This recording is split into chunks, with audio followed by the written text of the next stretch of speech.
It began on the last night of October, in a village that didn't exist on any map. The roads were dirt, the houses leaned too close together, and the air always smelled faintly of smoke, as if someone, somewhere, had just finished burning something they shouldn't have. That year, the pumpkins glowed brighter than ever. Each doorstep bore one. Carved faces flickering with sly grins and hollow eyes that seemed to watch. The villagers swore they used only a handful of candles, yet the flames never dimmed. Even after midnight, when the revelers stumbled home and the wind howled through the crooked trees, the lanterns still burned. They burned through the mist. They burned through the silence. They burned until dawn dared not come. And that was when she heard it, a voice, soft as breath, curling through the darkness like smoke. Evelyn. Her name. No one should have known it. She hadn't spoken it aloud in years. She froze by her window, staring at the single pumpkin on her sill. Its grin widened, or maybe the shadows shifted, and the candlelight fluttered like a heartbeat. Outside, every pumpkin in the village flared brighter at once. And from somewhere far beyond the hedgerows came the sound of footsteps. Slow. Wet. Coming closer, Evelyn didn't move. Not even to breathe.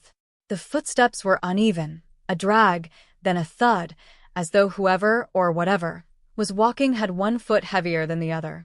The sound squelched through the mud, stopping just beneath her window. The pumpkin's light flickered. Its carved grin seemed deeper now, like it knew something she didn't. Evelyn. The voice again. Softer this time. Almost coaxing. She clenched her shawl tight around her shoulders and whispered to herself, "It's a dream. Just a dream." But the chill on her skin said otherwise. Something brushed the wall outside, a slow scrape, like fingernails trailing along wood. Then came a tap, tap, tap against the glass. Evelyn dared to look. At first, she saw only her reflection in the window, pale, trembling, framed by that wicked orange light. But then another reflection appeared beside hers. A face. Half shadow, half firelight. Hollow eyes.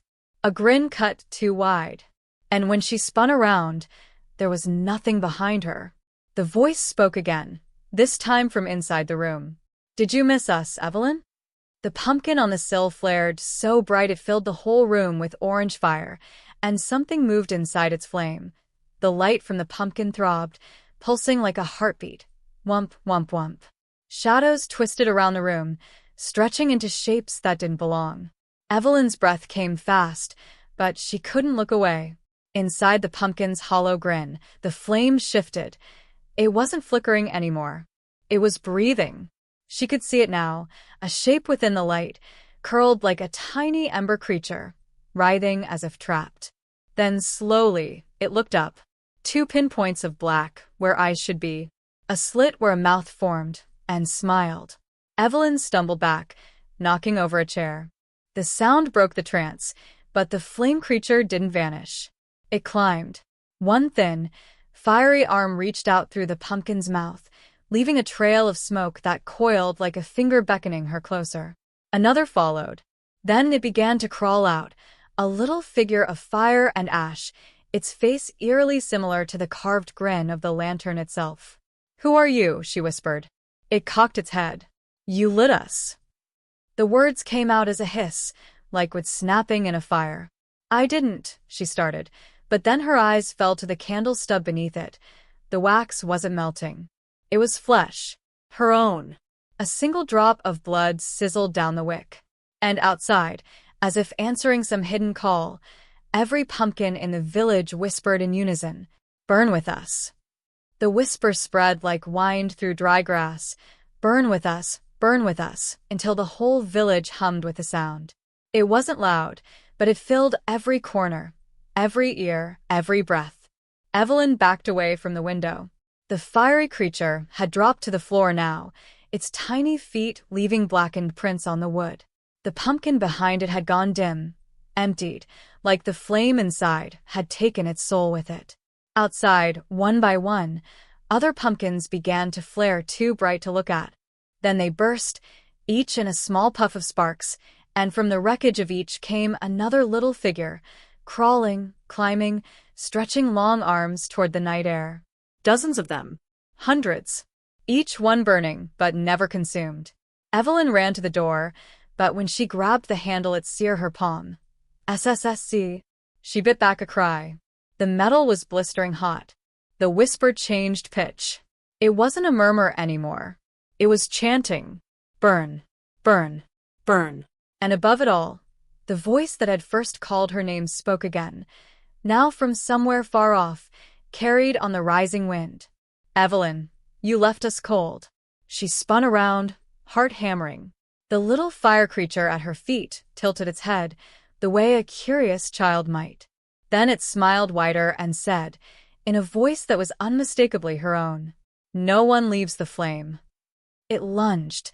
Evelyn threw up her hands, screaming, as the fiery thing leapt. But instead of burning her, it passed through her, like breath, like heat, like a memory of pain. She gasped and fell to her knees. For a moment, she thought she was unharmed. Then she felt it. Something was inside her. Her veins prickled with heat. The air smelled of singed cloth and candle smoke. The whispering outside grew sharper, faster, an eager chorus. When she looked down, her hands glowed faintly orange beneath the skin. "No," she choked. "No, I didn't ask for this." A giggle answered from the shadows, her own voice, but not hers. It came from the mirror across the room. In its glass, she saw herself standing perfectly still, even though she was trembling. The reflection smiled. A bright crack of flame split the edges of its lips. "You lit the lantern, Evelyn," it said. "You gave us a name." Her reflection raised a hand, burning at the fingertips, and the walls behind it melted into a vision of the village. Every house door was open.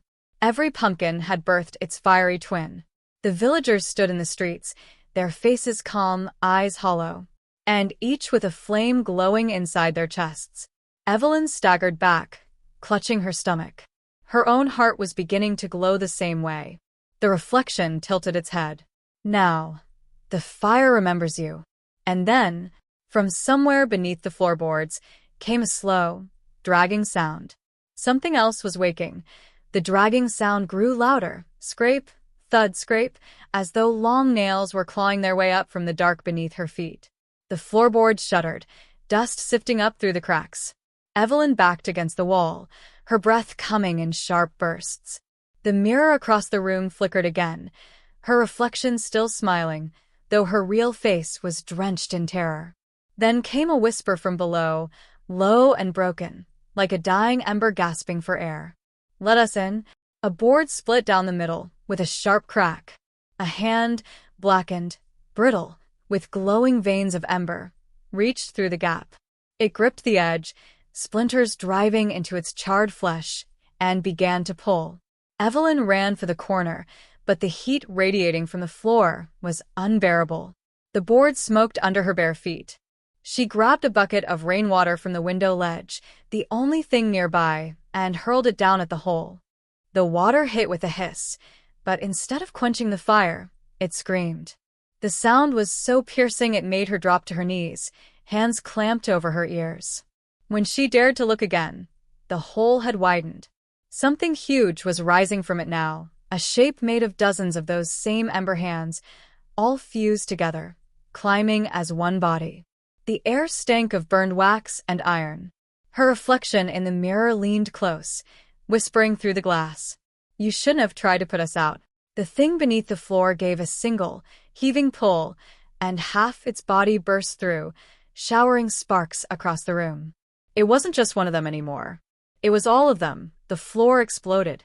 Wood splintered, smoke rolled, and out from the hole came a mass of moving flame. Not a single creature, but a swarm. Tiny ember things crawling over one another, hissing like angry coals. Evelyn stumbled back, coughing, covering her face from the heat. The air shimmered, everything in the room warped, the walls bent inward. The ceiling seemed to sag like melted wax. The swarm moved with purpose, spreading toward her furniture, her curtains, her books. Every object they touched caught fire, but the fire burned cold, blue-white and unnatural. They began whispering as they moved. Home, home, home. She ran for the window, smashed the latch, pushed hard, but it wouldn't open. The glass was hot to the touch, soft like it was half liquid. Her reflection in it wasn't hers anymore.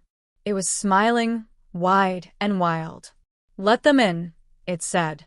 You already belong to the fire. Evelyn screamed and grabbed the nearest thing, a poker from the hearth, swinging wildly at the creatures. Every strike scattered them, but only for a heartbeat. They reformed again, faster, closer, their light crawling up the walls like veins of molten gold. Then the house began to breathe. In, out. The boards under her feet rose and fell as though the whole cottage had a heartbeat of its own. And with each pulse, she could feel the same rhythm echoing inside her chest. The whisper grew clearer now, from somewhere deep below. Evelyn, come back to the flame. The window glass cracked, spiderwebs of heat racing across it. Outside, the entire village was burning, not with fire, but with light.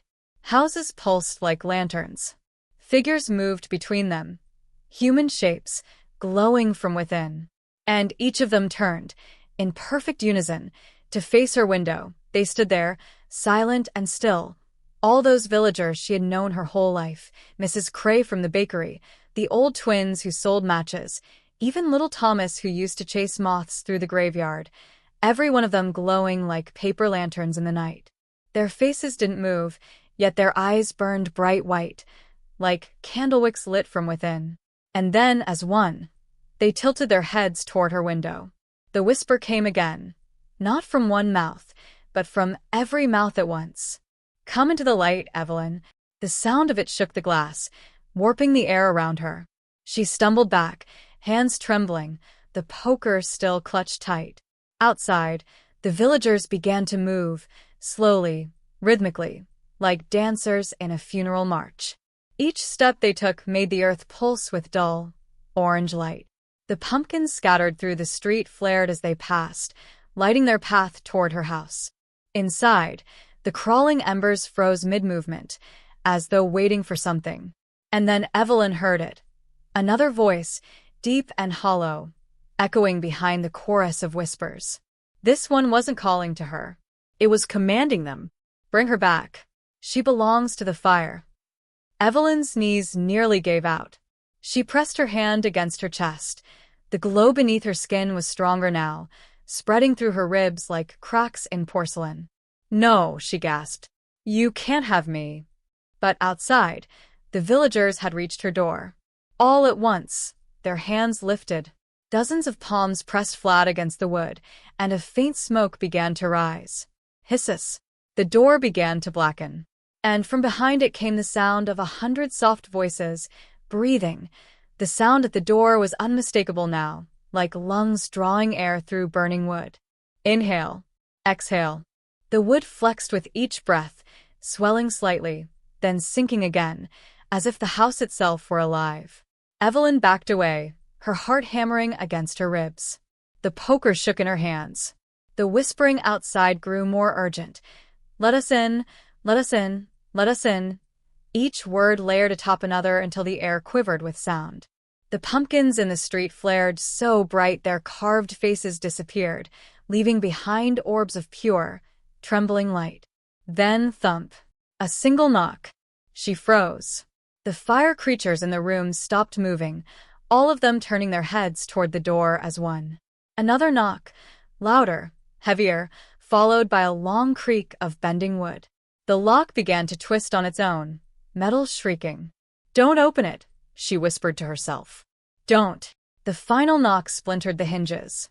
The door fell inward, and the villagers stood framed in the smoke and glow. They weren't burning anymore. They were ash. Bodies hollowed out but still moving, their insides glowing like dying coals. At their front was Mrs. Cray, her apron still on, her smile cracked and blackened. She stepped forward, eyes empty, and spoke in a voice full of wind and fire. The flame remembers all who forget its warmth. Behind her, the others echoed. All who forget. All who forget. Evelyn raised the poker, but it was glowing red-hot now, the metal bending in her grip. Mrs. Cray tilted her head. You lit the first lantern, Evelyn. You gave it life. You fed it. I don't remember, Evelyn began. Oh, you will. And then the ash people moved, not walking, but gliding, their feet dragging no sound, their hands reaching for her face. She stumbled back toward the stairs, but the whisper came from above this time. Upstairs, Evelyn. Something, was already waiting there. Evelyn turned toward the staircase, every instinct screaming no. But the ash people below were closing in, their hands reaching through the air, their touch leaving trails of ember on her clothes. She bolted upward. Each step groaned underfoot, coughing up tiny clouds of soot. Halfway up, the smoke grew thicker, black, oily, choking.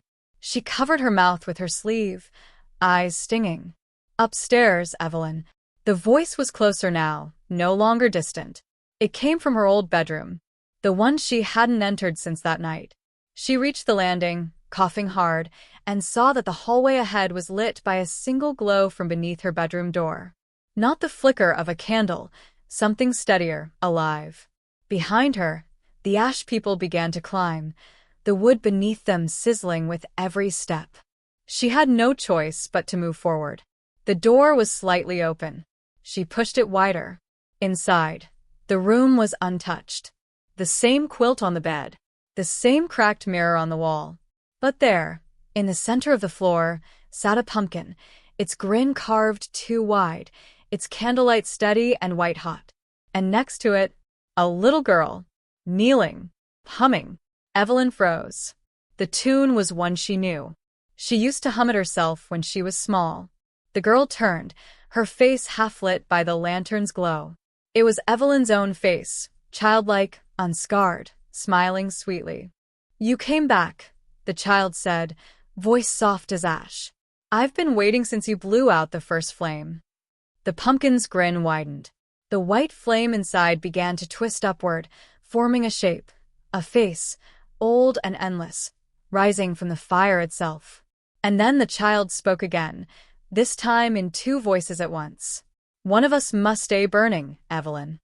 The little girl's eyes glowed like two pinpoints of firelight reflected in still water. She rose slowly from the floor, the hem of her dress smoldering but never burning away. The air in the room pulsed with heat. Even the shadows seemed to crawl away from her.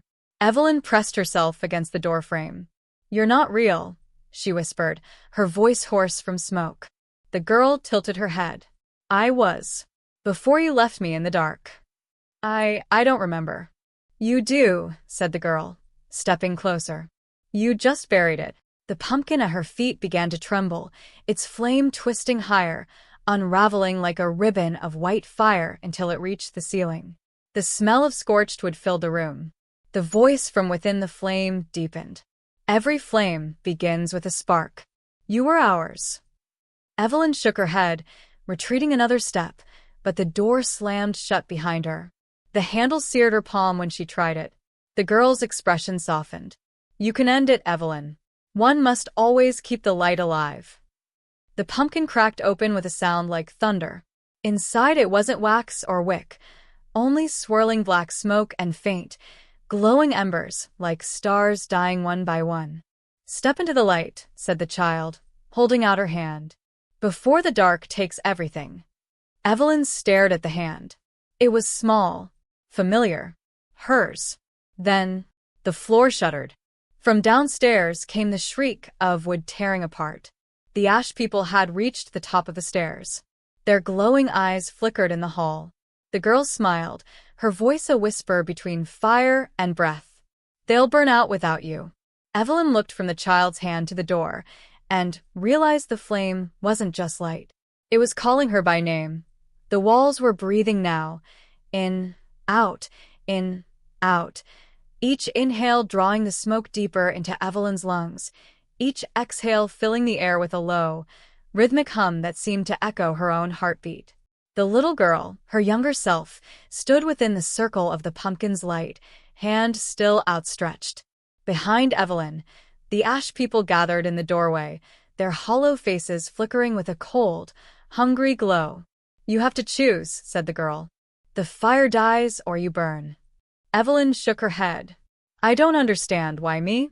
The girl smiled sadly. Because you were the first to name us. You lit the lantern that night and whispered into it. You gave us breath. Memory struck like lightning. She was small again, shivering in that same room on a stormy night long ago. Her parents had left her alone, afraid of the dark. She'd carved her first pumpkin, lit it with trembling hands, and whispered, "Keep me safe." The flame had answered, "Always." Evelyn staggered back to the present, her skin prickling. No, I didn't mean for this. The child's face flickered. Intent doesn't matter. Flames only know how to feed. The pumpkin began to melt, its waxy sides folding inward. The flame inside rose higher, twisting into the outline of a human shape, faceless, endless, terrible. Step into me, the fire said, and they will sleep. Refuse, and all will burn forever. The ash people swayed behind her, whispering, "Forever, forever." Evelyn's heart raced. The heat was unbearable. Her skin glowed faintly, cracks of light breaking through her arms like veins of molten gold. The little girl took another step closer, tears shining in her burning eyes. Please, Evelyn, before it's too late. And from below, the house groaned, a deep, thunderous sound, as the foundation itself began to burn from the inside out. She had seconds left. The fire reached for her. The girl reached too. And Evelyn froze between two worlds. Behind her, the ash people pressed closer, whispering like 1,000 dying embers. Before her, the child of flame waited, hand extended, eyes wide with pleading light. Every heartbeat sounded like a drum of fire in her ears. The floor beneath her cracked open, orange veins of molten glow racing through the boards. The house was giving way, its timbers bending like ribs around a great burning heart. The flames spoke again, deeper now, its voice vibrating through the walls. Choose, Evelyn, the flame or the world. She glanced at the child, her younger self. If I step in, what happens? The girl's lips trembled. You take it back. You become the keeper. The fire sleeps inside you, but it never dies. And if I don't? The girl's smile broke. Then it burns everything, until nothing's left to remember your name. Behind her, Mrs. Cray's hollow voice hissed, We waited long enough. Hands of ash reached for her shoulders, dozens, hundreds, all hot and crumbling. Evelyn turned toward the flame. If I go with you, will they be free? They will forget, said the fire. That is freedom. Her chest burned from within, her skin cracked with light, her veins now thin, golden rivers. She took one step forward. The heat enveloped her, but it didn't hurt, it knew her. The ash people screamed, their hollow forms unraveling into cinders. The girl smiled, tears of light streaming down her face. Evelyn reached out. Their fingers touched. The flame roared. Light swallowed everything. Walls, voices, time itself. And for a heartbeat, the world went perfectly still. Then, silence. The house was gone. The village, too. Only a single pumpkin remained in the center of the clearing, its candle flickering steady and low. Inside the flame, if one looked closely, one might see the shape of a woman. Watching, waiting, burning, but never consumed. Morning came, though the sun rose weak and colorless. The forest around the vanished village was still. No birdsong, no wind, only the faint hiss of cooling earth. At the center of it all sat the single pumpkin. Its face was simple now, not the mocking grin it once wore, just two hollow eyes and a small, almost gentle smile. The candle inside had burned all night, and still it glowed, steady and calm. Travelers who passed that way in years to come would sometimes find the clearing by accident. None could explain why they were drawn to it, or why they always felt the air grow warm, like the ghost of a hearth fire. They would look down into the pumpkin's flame and swear they saw a reflection, a woman's face, faint as smoke, eyes bright and knowing. If they lingered too long, the air would hum softly, and a whisper would rise from the soil. Keep the light alive. And always, when they left, the candles still burned. One autumn night, decades later, a little girl wandered into that same forest chasing fireflies. She found the pumpkin waiting for her beneath the old trees, still warm, still glowing faintly. She bent close and whispered, "Don't go out, please." The candle's flame flickered, once, twice, then steadied, burning brighter than before. The girl smiled, thinking she'd helped it live a little longer. But as she turned to leave, a new voice, soft and familiar, centuries old, drifted through the dark. "Thank you for lighting me again." The wind caught, carrying a faint smell of smoke and something sweeter, like carved pumpkin and memory. When she looked back, the light inside the lantern had changed shape. It was no longer just a flame. It was a hand, reaching out. And though no one ever found that child again, the pumpkin burned brighter every year thereafter. Some nights, when the wind turns warm and the stars dim, you can still hear it, a whisper threading through the dark. Keep the fire. Keep the name.